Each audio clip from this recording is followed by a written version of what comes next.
네, 안녕하세요. 오이과학의 루틴쌤입니다.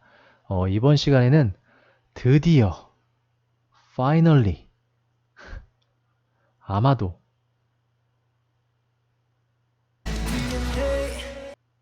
DNA 다섯 번째 시간이자 마지막 영상이 될 것 같습니다. DNA 관련해서 말이죠.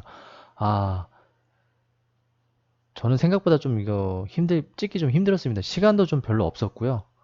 그런데 어떻게든 여기까지 왔습니다. 사람은 결국 목표가 있으면 결국은 하게 되는 것 같습니다. 아마 이런 끝까지 찍겠다는 목표가 없었으면 이거 한 1, 2편 찍다가 한 또 몇 주 뒤에 찍고 뭐 아니면 또 시간 없어서 한 달 뒤에 찍다가 아마 이렇게 좀 주기적으로 못 올렸을 것 같은데 이번에는 저 나름 스스로 좀 만족을 하고 나름 이렇게 끝까지 완주했다는 거에 좀 이렇게 좀 뿌듯함을 느끼고 있습니다. 여러분도 그 느낌을 같이 공유를 하기보다는 좀 발음이 그러네요. 같이 느끼셨으면 좋겠다는 마음으로 그냥 말씀을 드린 겁니다. 자, 이제 마지막 영상이고요. DNA에 대해서는 거의 다 아니죠. 제가 아는 한도 내에서, 제가 이해하는 내용 한도 내에서 최대한 말씀을 해드렸고요. 또 잠깐 뭐 부수적인 내용을 좀 말씀을 드릴까 합니다. 참고로 이제 DNA가 A, B, Z DNA라는 게 있습니다. 참고로 뭐 A DNA, B DNA, Z 옛날 말인가요? Z DNA. 전 참고로 Z가 좋아요. 이해해 주세요. 저는 저 시대는 어릴 때 Z라고 배웠어요. X, Y, Z 이렇게 외웠기 때문에 Z가 아주 좋습니다. 전격 Z 작전 모르시죠? 예. 또 라떼는 말이 했네. 옛날에 그런 드라마 있었는데. 어쨌든 자, 이런 DNA가 있다는 건데 그걸 좀 말씀을 드리려고 합니다. 먼저 ADNA에 대해서 말씀을 드리겠습니다. 엄청 뭐 대단한 것 같지만 별거 아닙니다. 그냥 말씀을 드리고 싶은 건데 참고로 그냥 평범한 DNA입니다. DNA 모습을 이렇게 그린 건데 ADNA가 무슨 DNA를 말하면 DNA를 처음 우리가 이제 과학자에 조사할 때 이 모양을 가진 DNA를 처음 발견해서 이름이 첫 번째 발견했다. 뭐 그래서 알파벳 A를 붙인 것 같아요. ADNA라고 이름을 붙였습니다. 이 DNA 특징은 음, 여러분 DNA 나선이 어느 쪽으로 꼬였는지 혹시 아시나요? 예, 보통 DNA는 우리가 가지고 있는 보통 DNA는 오른쪽으로 꼬여 있습니다. 그러니까 오른쪽 꽈배기. 그쵸? 오른쪽 꽈배기로 꼬여 있는데 이것도 당연히 오른쪽 꼬여 있는 거 있네요. 그럼 뭐 보통 평범한 DNA라 볼 수 있는데 어, 우리가 알고 있는 DNA보다는 좀 두툼한 DNA를 발견한 거예요, 처음에. 예, 처음 발견한 게 하필 두툼한 DNA를 발견했어요. 그래서 이게 진짜 평범한 누구나 가지고 있는 DNA인 줄 알았지만 나중에 보니까 이게 평범한 DNA는 아니더라고요. 처음 발견해서 이름이 ADNA 뿐이죠. 그리고 이제 염기쌍, 이제 알죠? A는 T, G하고 C 이렇게 연결되어 있는 걸 염기쌍이라고 하는데 염기쌍 사이사이가 촘촘히 배열돼 있고 있는데 이런 DNA들은 자주 생기는 게 아니고 수분이 부족할 때, 건조할 때 이런 스타일 구조의 DNA가 생긴다고 합니다. 그래서 그런 DNA를 ADNA라고 하고요. 자, 이번에는 BDNA겠죠? 자, BDNA는 뭐 사진 봐서 잘 모르시겠지만 아까보다 좀 홀쭉한 것 같지 않나요? 에이, 쌤, 솔직히 이게 사진 이거 홀쭉하게 가로로 줄이면 되죠. 그쵸? 그럴 수도 있죠. 그래서 이번 다음에는 이따가 한 번에 보여드릴게요. 우선 BDNA입니다. 이거는 바로 일반적인 우리가 갖고 있는 형태의 DNA. 아주 평범한 환경 조건에서 생성되는 DNA 모양을 우리는 BDNA라고 합니다. 이게 ADN, 아유, 발음이 이래. 이게 바로 ADNA라고 이름을 붙였으면 참 좋았을 텐데 이 일반적인 DNA를 더 ADNA보다 나중에 발견해서 어쩔 수 없이 BDNA가 됐다는 사실이고요. 위에서 이거는 아래 사진 위에서 봤을 때의 DNA 모습입니다. 특별히 중요한 건 아니고요. 자, 이번 마지막으로 당연히 ZDNA겠죠? ZDNA. ZDNA. 자, 이 DNA는 좀 위에서 봤을 때 좀 멋있다. 예. 근데 이 DNA는 웬만해서는 잘 생기지 않는데 높은 염분이나 뭐 어떤 여러 가지 좀 악조건에서 안정화시키기 위해서 이런 DNA 모양이 만들어진다고 합니다. 신기하게 오른쪽이 아닌 왼쪽으로 꼬여 있는 DNA가 발견이 된 거예요. 높은 염분이라는 얘기면 짠 물, 그쵸? 짠 곳에서 DNA가 있다면 이렇게 생성될 수 있습니다. 그리고 신기하게 일반적인 BDNA보다 더 홀쭉한 모양을 가지고 있습니다. 즉, 결국 ABZDNA는 그냥 모양에 따라서 이름을 지은 거고요. 이런 특징에 따라서 그래프 표를 만들었는데 위키피디아 사전에서 제가 발췌를 한 겁니다. 어이구 뭐 보면은 오른쪽 뭐 왼쪽이고 반복단위 뭐야 이거 회전각도?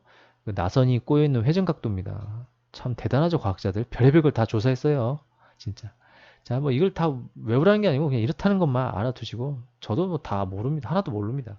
그 중에서 자 나선 사이의 거리 이 꼬여있는 줄과 다음 꼬여있는 줄 사이의 거리 보면은 어 ADNA가 제일 사이에 가깝죠? 아까 전에도 말씀드렸습니다.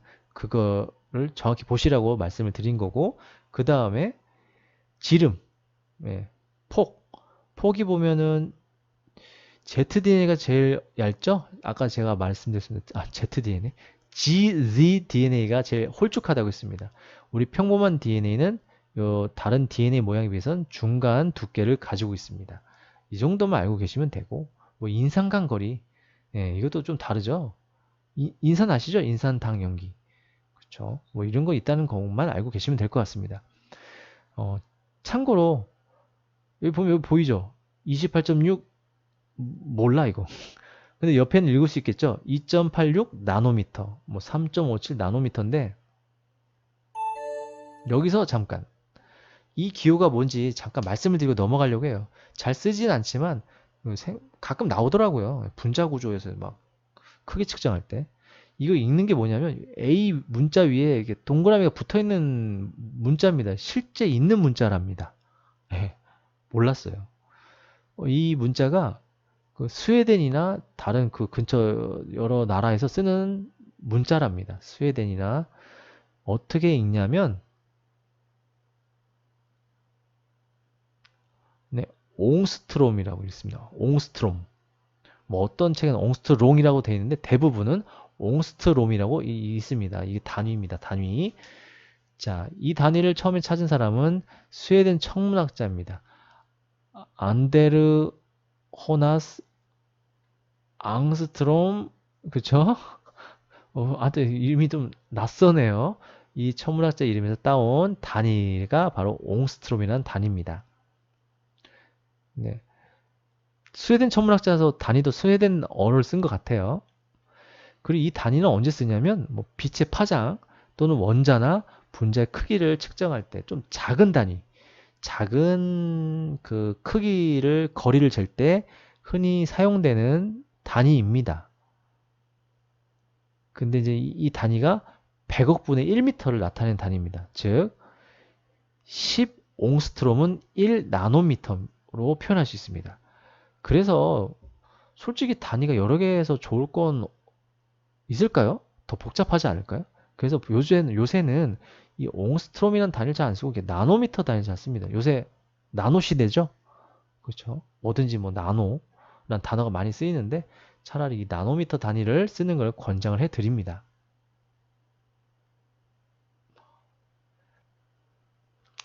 자, 이제 드디어 DNA에 대해서 거의 다 왔습니다. 1편부터 5편까지 영상을 통해서 DNA에 대한 모든 것은 아니지만 일부분을 말씀을 드렸고요. 이제 마지막으로 다시 한번 사전적 정의를 알아보기 전에 아까 전에 살짝 말씀드렸죠? ABZ DNA를 한 번에 같은 사진을 보여드리겠습니다. 바로 이렇습니다. 이거는 한 장으로 되어 있는 겁니다. 제가 뭐 편집해서 따로따로 가져온 게 아니고요. 한 장입니다. 자, 제일 얇고 보통 두툼하고 간격이 좀 좁아 보이죠? DNA는 말이죠. 이렇게 DNA 모양에 따라서 A, B, G라고 나눈다는 거. 안 보실까봐 뒷배경 하얗게 해드리면 이렇습니다. 멋있죠? 안 멋있나요? 예, 그럼 넘어가고요. 자, 마지막입니다. 드디어. 진짜로. 그래서 이제 제가 1편에서 DNA의 사전적 뜻을 이대로 그대로 보여드렸습니다. 여러분이 5편까지 저랑 같이 오셨다면 이 단어 사전 뜻을 다시 한번 보겠습니다. 자, DNA는 사전 뜻은 디옥시리보핵산. 이해되시죠? 배웠으니까. 자, 유전 물질을 담고 있는 세포 핵 속에서 발견되는 두 종류의 핵산 중에서 하나, DNA. 그렇죠? DNA 핵산이라는 거 알고 계시죠? 뉴클레오타이드. 뉴클레오타이드는 뭐죠? 염기, 당, 인산. 인산, 당, 염기. 그 세 가지 분자를 묶어서 뉴클레오타이드라고 하고, 뉴클레오타이드의 중합체. 뉴클레오타이드가 여러 개 연결되어 있는 거. 다른 말로 폴리뉴클레오타이드죠. 그 폴리뉴클레오타이드가 두 개 가닥이, 한 가닥이 아니고 두 개 가닥이 서로 꼬여 있습니다. 이중나선 구조로 되어 있는 고분자 화합물, 큰 분자라는 뜻입니다. 분자가 크잖아요. 그쵸? DNA 자체가 여러 개가 붙어 있으니까. 그러면 이 단어, 이 사전적 의미도 드디어 이해가 되실 겁니다. 이 사전적 의미를 이해하기 위해서 저와 여러분 기나긴 여정을 달려왔습니다. 정말 고생하셨고요. DNA가 별거 아닌 것 같아도 여러 가지 의미가 있다는 거라는 걸 좀 느끼셨으면 좋겠고, 쉬워도 다시 한번, 미워도 다시 한번이 아니고 쉬워도 다시 한번 보자는 게 저는 항상 공부 철학 중에 하나입니다. 아이들한테도 그렇게 말을 하고 있고요.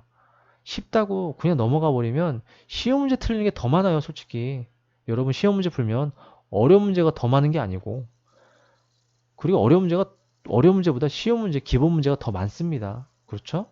쉬운 문제를 더 한번 좀 되짚어보는 의미를 가져셨으면 이번 영상을 통해서 DNA 시리즈 영상을 통해서 그런 기회가 되셨으면 좋겠습니다.